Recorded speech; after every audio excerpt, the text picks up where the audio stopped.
Hai sahabat film kosong, terima kasih sudah mendengarkan film kosong.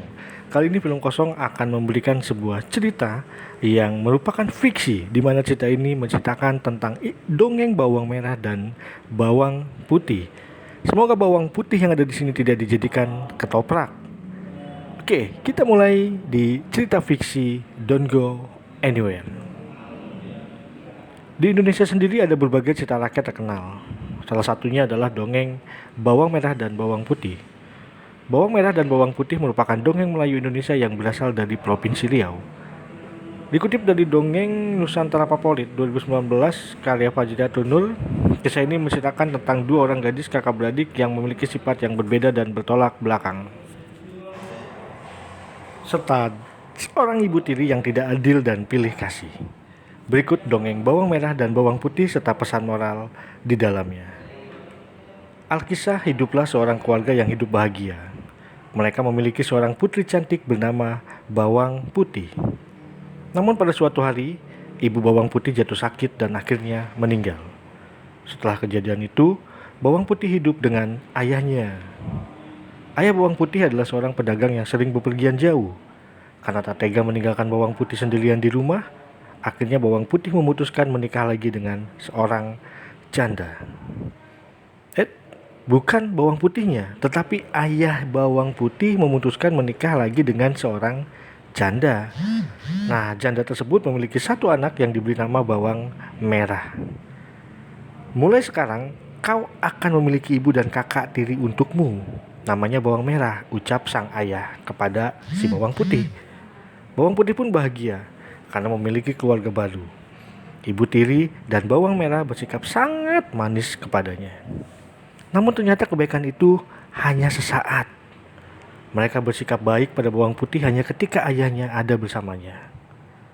Akan tetapi, ketika ayahnya pergi berdagang, mereka menyuruh bawang putih mengerjakan segala pekerjaan rumah, seperti seorang pembantu, mencuci, mengepel, menggosok, dan lain-lain. Kemalangan bawang putih belum berhenti sampai di situ. Selang beberapa waktu, ayah bawang putih jatuh sakit dan akhirnya meninggal dunia. Sang ibu tiri dan bawang merah pun bersikap semakin jahat pada bawang putih. Sekarang semua pekerjaan rumah kamu kerjakan setiap hari, kata ibu tirinya setelah sang ayah dimakamkan. Bahkan waktu beristirahat bawang putih juga semakin terbatas. Tiap hari dia harus melayani semua kebutuhan bawang merah dan ibu tirinya. Sampai pada suatu pagi, ketika bawang putih mencuci di sungai, tanpa disadari salah satu selendang kesayangan bawang merah hanyut. "Kakak, maaf selendang hanyut di sungai. Itu selendangmu," tutur bawang putih. Bawang merah pun memarahi bawang putih. Dia menyuruh bawang putih mencari selendang itu dan tidak boleh pulang sebelum menemukannya. Akhirnya bawang putih menyusuri sungai untuk mencari selendang itu.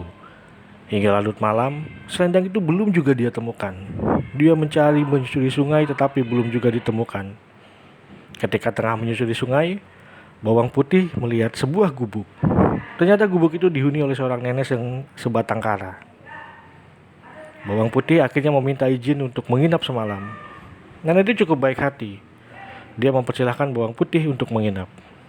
Nenek itu juga menanyakan perihal tentang bawang putih dan bagaimana dia sampai di tempat itu. Bawang putih pun menceritakan nasib yang dialaminya. Hingga nenek yang mendengar itu merasa iba dan memeluknya. Ternyata selendang yang dicari bawang putih ditemukan oleh si nenek. Tapi si nenek hanya mau menyerahkan selendang itu dengan syarat bawang putih harus menemaninya selama seminggu.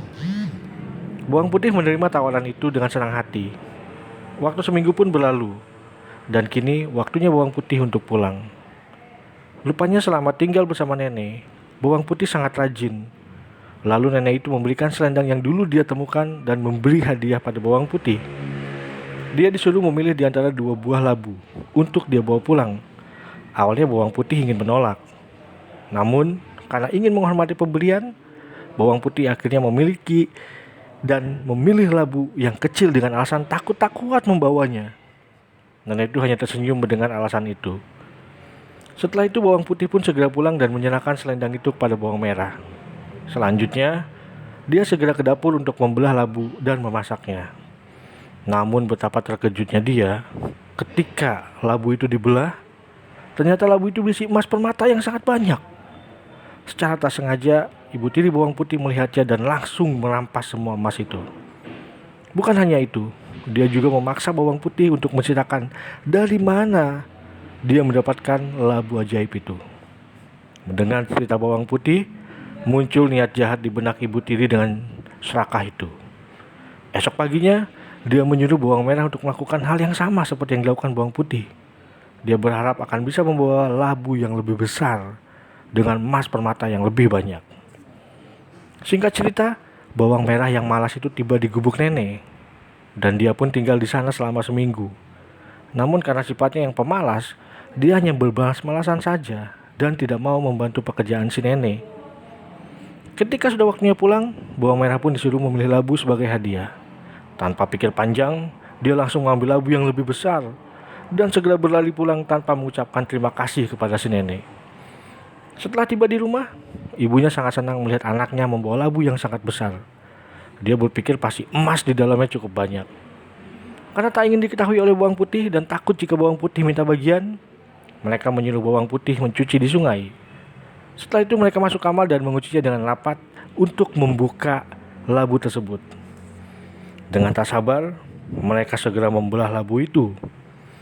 Namun di luar dugaan, bukan emas yang di dalamnya, melainkan labu itu dipenuhi ular, kalajengking, kelabang dan berbagai hewan berbisa.